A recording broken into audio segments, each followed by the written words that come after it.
Okay, guys, so for our next social studies lesson, yesterday we talked about land features, mountains, plateaus, valleys, mountain ranges. We talked about lakes, rivers, streams, different kinds of water.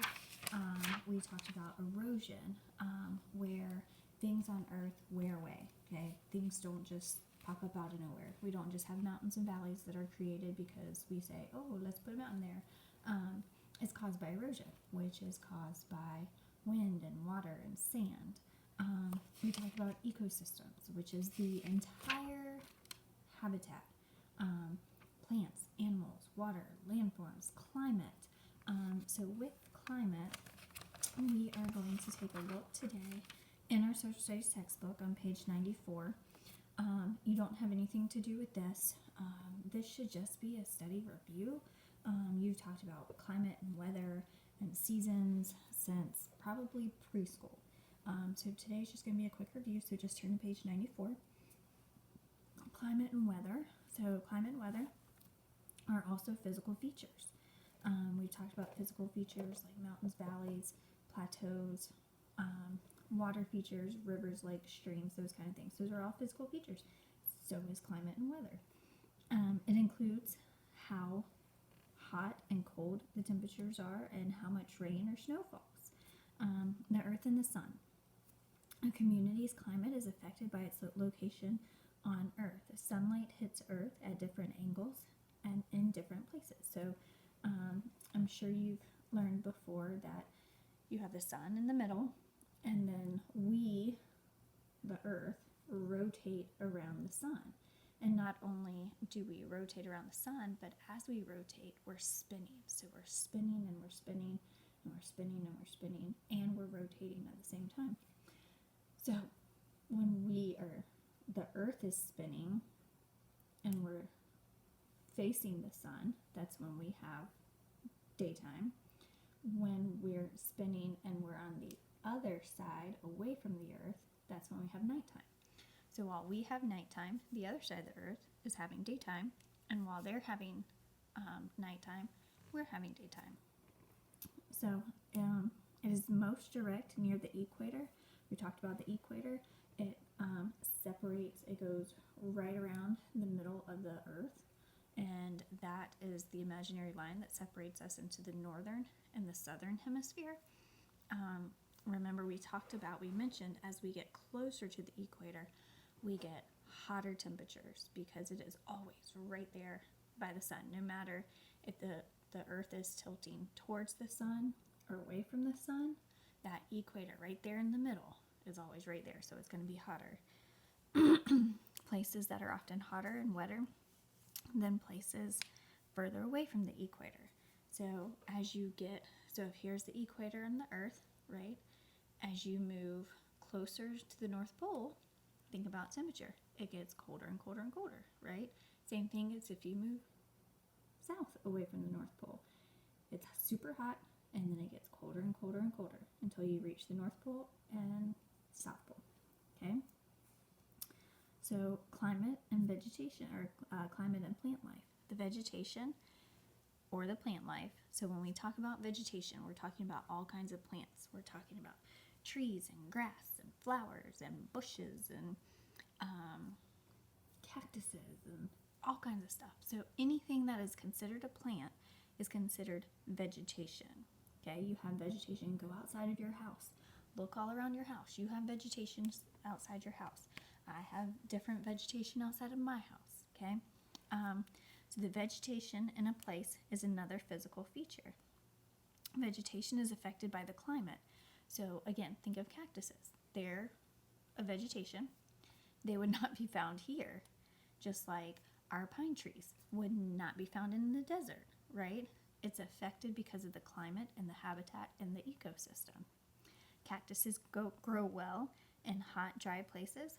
Palm trees go well in hot, wet places. So palm trees, we know, are a lot of times in Florida, where it's nice and hot, but then it's also wet. Florida gets rain all the time. You wouldn't find that in the desert because even though it's hot in the desert, they don't get a lot of rain. So climate affects the growing season or the time when plants can grow. Think about if you drive by a farm, right? Late summer, early fall, you might find a ton of cotton in a cotton field. Well, before it gets cold, the farmers harvest or take up all that cotton, and you won't see cotton again until it starts to get warmer again. So the climate affects the growing season. Cotton can't grow when it's cold. So the climate also affects the growing season or the time when plants can grow. Places with short, warm winters have longer growing seasons. We have okay winters. We're not freezing cold, but places more southern than us where they have winters that aren't very cold or aren't very short, they can grow a lot more than we can. All right, so page 95, the 4 seasons, are winter, spring, summer, fall.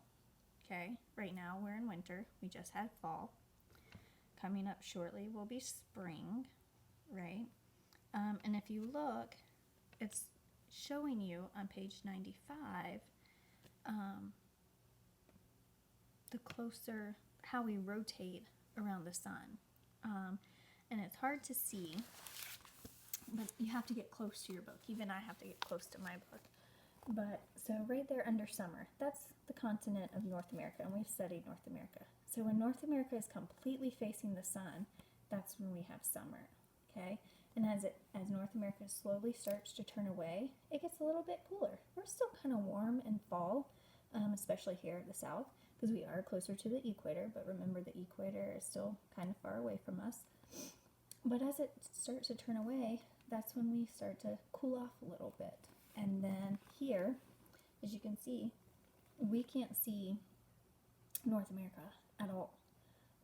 And not that it's dark here all the time, but as far as temperature goes, because remember we get our heat from the sun, as far as temperature goes, that's when we have winter. And that's where we're at right now. And we'll go through February, March with, cold weather, hopefully some snow.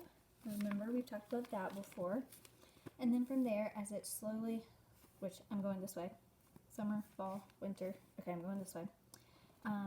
As North America starts to turn back around towards the sun, we're starting to heat up a little bit more, remember? So in spring, sometimes in March, mainly April, May, we start to get warmer temperatures. We still have some cold days, but not as cold as winter, right? So we're starting to get warm. We might wear a light jacket in the morning, and then afternoon we're good, right? And then we turn back around and we're completely facing the sun again. So we're back into winter. So how the earth spins around and goes, so the earth is spinning, and I'll try to find a video to help show how the earth spins as it goes around the sun, and post that to help you, because that's hard to understand, that we're spinning, right? That's how we get day and night, but then we're also spinning at the same time around the sun. And that's how we get our seasons, and our year is going around the sun. So I'll find a video and I'll post that as well, just for you to watch.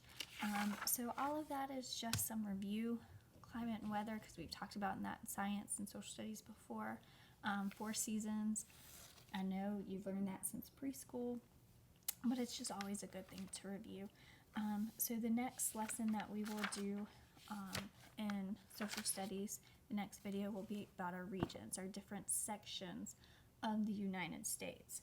It's also part of the United States, it's just different areas of the U.S. So we'll look at that tomorrow. So if you have any questions about this one, let me know and I will be happy to help.